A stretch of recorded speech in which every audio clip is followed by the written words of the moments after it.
Hi guys, my name's Andy and welcome to the first video in this series of strumming guitar videos. In this video we're going to be covering basic on the beat strumming and also, really importantly, how to play along to the record with absolutely any song that you would ever want to play along to. We're going to cover the basics and I'm going to give you song examples, and also we have a drum track that you guys can practice playing along to with what I show you in this video, so that you can practice the exercises that I have for you.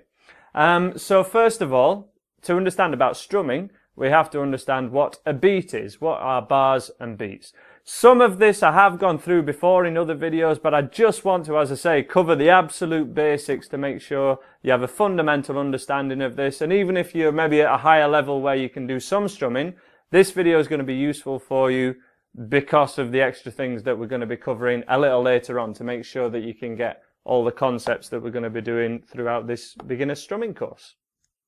So, what is a beat? Well, a beat is a pulse through the music, a regular pulse. And for example, if your favourite song comes on and you nod your head to it or you tap your foot to it, you're probably nodding your head to the beat. There doesn't have to be something playing on the beat for it to be there, but it runs throughout probably every song you have ever heard. Even if it feels like there's maybe no regular pulse, everything you can hear is probably to a count. And 99.9% of pop songs are to a count of 4.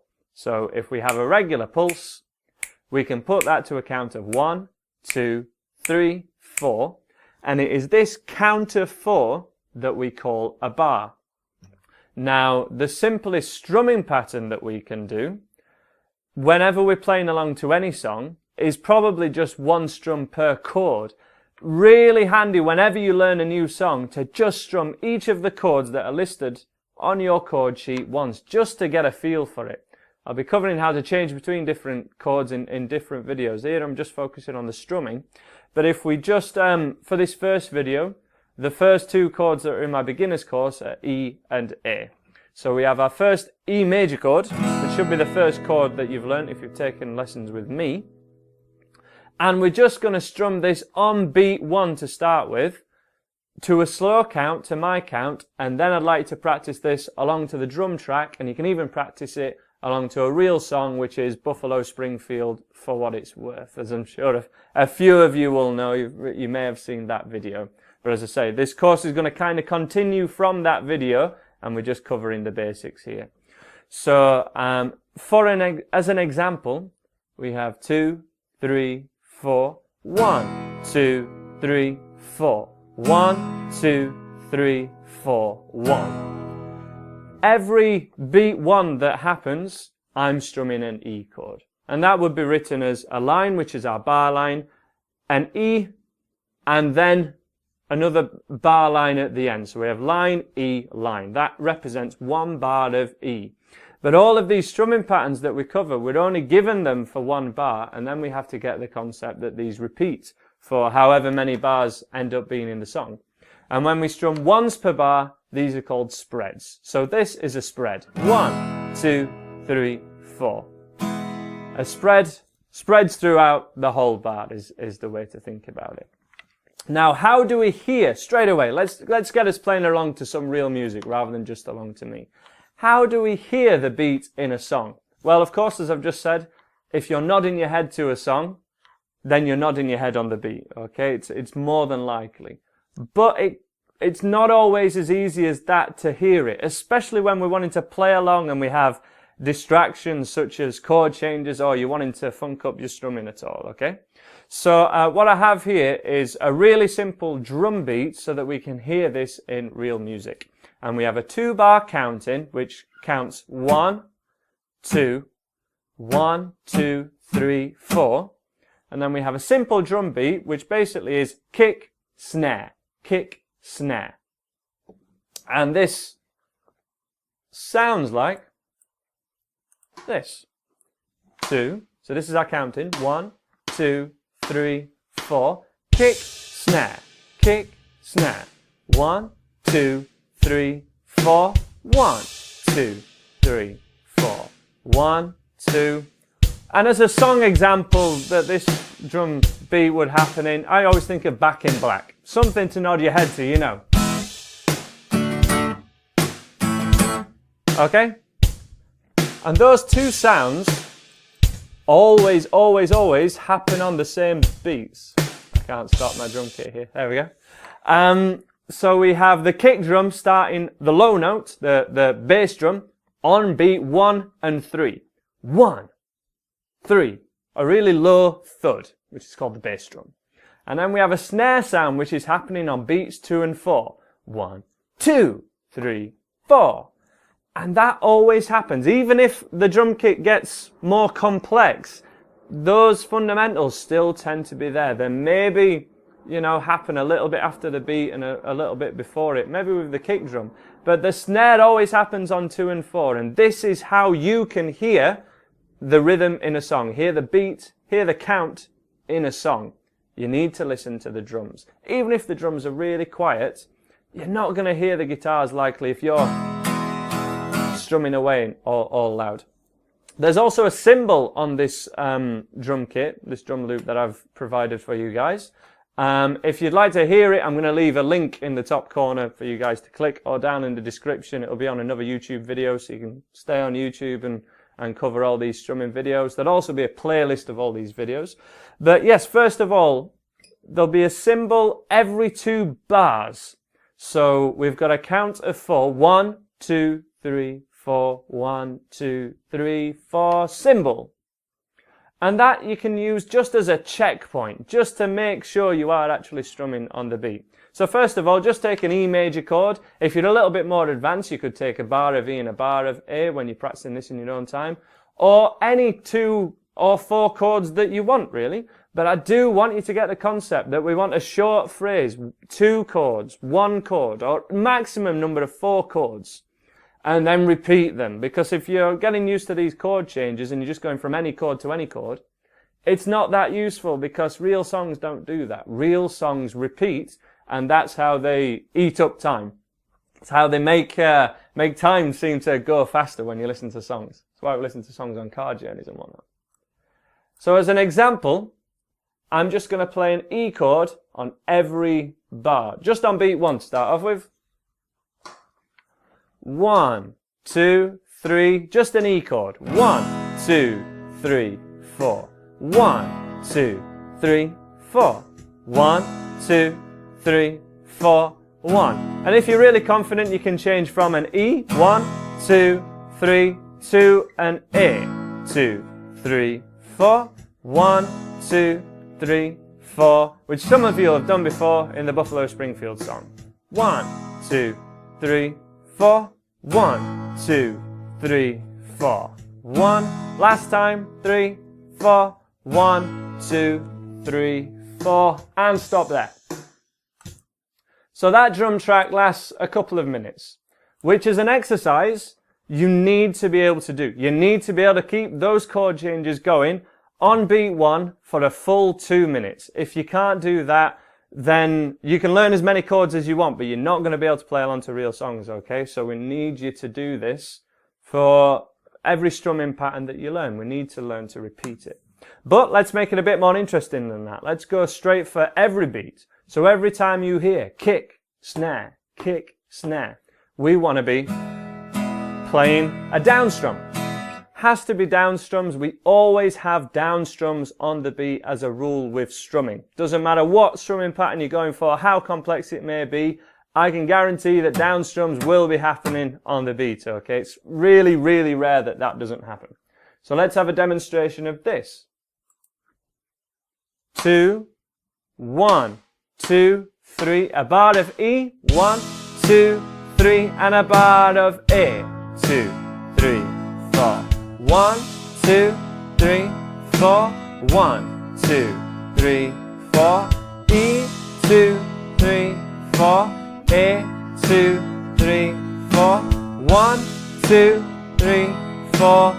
And end on the E. Pause there. Good. So if you could play along to me, great stuff, okay? You're doing really well. This does not want to stop at all. If you're playing on to me, great. That's exactly what we're wanting to do. But keep practicing that skill, because it doesn't improve, as with all these skills of learning guitar or learning anything, it won't improve unless you work on it. And what we're listening out for is to get that one sound. We're trying to make sure that we're getting the sound of our strum at exactly the same time as the drum beats hit, as the kick and the snare. Now, if that was a little too quick for you, you need to make sure that you're playing just one strum per bar, but being really strict with yourself that you're playing on beat 1. And remember, when you come back to the E, or if you want to stay on the E a little bit more, you have that cymbal on beat 1. 1, 2, 3, 4. 1, 2, 3, 4. Cymbal to use as a checkpoint to make sure that you're on beat 1. But if nothing else, if you really are, stuck and you're thinking, oh, these chords are a bit too much for me, or if you're kind of good at changing chords, but you're thinking, how do you tell? How do I know if I'm in time? Because I can't see you guys playing, okay? This is a one-way thing. You can, of course, freely send me videos. Check out the Facebook page, Leeds Guitar Tutor for the Facebook. But how can you know yourself whether you are in time or not? This is how. We're going to go along to the drum beat again, but we're just going to mute our strings. With your left hand, we're going to put your hand flat over all your strings. We're not playing a chord, but don't press down to the wood. Just touch the strings very lightly. And we get this thud sound. About halfway down your guitar neck, down low. It will still sound fine. We just want this thud so we can hear what your right hand is doing, or just your strumming hand. And what we want to hear is one sound between this and your kick snare. So if we're hearing kick, snare, kick, snare, kick, snare, you're doing this right. If we hear two sounds, if you hear kick, snare, and they're out of sync, then you're a little bit behind or a little bit ahead. If you're a little bit ahead or behind, whichever it is, the best thing to do really is to just stop altogether and try and count in again. What we're encouraging the skill of here is joining into the music. So listening, predicting where that count is, and then joining in. Rather than kind of, the other way to do this is just play over the drum kit. So, or the song that you're going along to. You put it on, but actually you're there in your own little world, playing it whenever you like, okay? How do we tell? Everything happens at the same time, which is why we've got such a simple drum kit to play along to. So if I have listen again, just to demonstrate, your fail-safe method for any new strumming pattern, really handy, if you're going for a harder strumming pattern, let's hear what this right hand's doing. Just mute your strings flat against, and remember, pressing on really light. If you're getting this sound, press on lighter. Simple as that. Make sure you're covering all the strings. So 2, 1, 2, 3, and we hear our kick. 2, 3, 4. And if you just listen to that sound, my hand and the beat happen at the same time. If I'm a little bit behind, it kind of straight away just sounds bad, but you hear, if you listen really carefully, you can hear two sounds. Listen. Purposefully out of time. And what would likely happen there is you'll just drift and drift and drift, and it won't sound good. So you need to be really strict. Maybe tap your foot as well. Tapping your left foot if you're a right-handed guitarist is really handy, because then your guitar's not bouncing up and down. So the opposite side, the knee that's not got your guitar on it. And we're just making sure that we can hear that one sound. And therefore, a really important point is, to play in time and to keep good time yourself, you are not programming yourself to stay the same all the way through. We're actually not keeping a consistent tempo when we're playing along to a drum beat, when we're playing along to something else. When you're playing along to something else, we're actually speeding up and slowing down a little bit the whole time, and we're trying to stay within the good area, what we call the pocket of the song. So If you see a sound wave, there are spikes for every hit. So say this drum kit here would be like spike, spike, spike for kick, snare. And if you're in the area where it spikes, it sounds good, because we're not machines. We can't go 100 BPM, Andy, and just stay at that. And if I stay exactly the same, I'm going to drift a little later or be a little sooner. Of course, if I'm just practicing on myself, unaccompanied, I'm trying to keep the best time that I can. I'm trying to stay the same. But for this exercise, for playing along to something else, and this will be the same when you go do this same exercise along to Buffalo Springfield, for what it's worth, the first song in my beginner's course, which is just a bar of E or a bar of A, or any of the songs, any song you ever want to play along to, you've got to make sure that everything is happening at the same time. That kind of includes pressing down on your chord at the same time as your strum. If I'm strum 2, 3, 4, and then I change chord early before that beat, that's going to knock you out of time. Of course, for most people, when you're first learning, your chord hands are a little slow, maybe. But often, when we get better, when we practice this stuff, most people for the higher level strumming patterns are actually ahead. They're ahead of the beat. They're too fast. Imagine being able to play guitar too fast, right? That'd be nuts. But it happens within a few weeks. People get the hang of this, and then they're racing ahead. Every song some people learn, they learn it way too fast. You know, people go for Wonderwall, and they're way ahead. You know, everything's rushed, and therefore the changes are sloppy. But if you can play along to the record with near as damn to every song that you ever learn, it eradicates that and gives you good time, and it means that you'll be able to play along to anyone else as well. It's the best practice for jamming with other people, which must be something that at least some of you want to do at some point. The best practice for that is playing along to the record. And when people have been taking and learning online like you guys for YouTube videos, but haven't had guitar lessons, and people, you know, private students come to me and say, you know, I just feel like something's missing. I can play a few riffs, but they never sound finished. They never sound right. I can't play a whole song all the way through. It's normally the fact that they haven't learnt the skill of playing along to the record that is holding them back from improving anymore. Now, just one final thing. We're near the end of the video now, and we'll be getting some higher level strumming patterns in this playlist of videos that I'll make, and they'll be on my website at andyguitar.co.uk, along with a full layout of all these strumming patterns, really easy to find. But one last thing, when you're playing along to the record, you cannot join in straight away as soon as you hear the first chord, because as soon as you've pressed play, the song started. So whatever the first chord in your song is, it's gone. Here we have to bear in mind that pop music repeats. Any guitar riffs are going to repeat. And we don't play the first repetition of it. We don't play the first time it happens. We play the second time it happens. We play from the repetition. So if you've got a chord sequence of E, 2, 3, 4, A, 2, 3, 4, and it just repeats from there, the first sound you hear in the song will be the E chord. And then the second sound you hear in the song will be the A chord. So you join in from the next E, which you can tell when that happens because you can now hear the beat in a song because you're listening to the drums. You can hear the pulse, 2, 3, 4, 1, 2, 3, 4. And if it's a 2-bar chord sequence, that's where you would join in. So yeah, thanks for checking out this video. So straight away, the first thing you want to do is get right over there, click this link to the drum track for this level 1 strumming, just hearing the beat.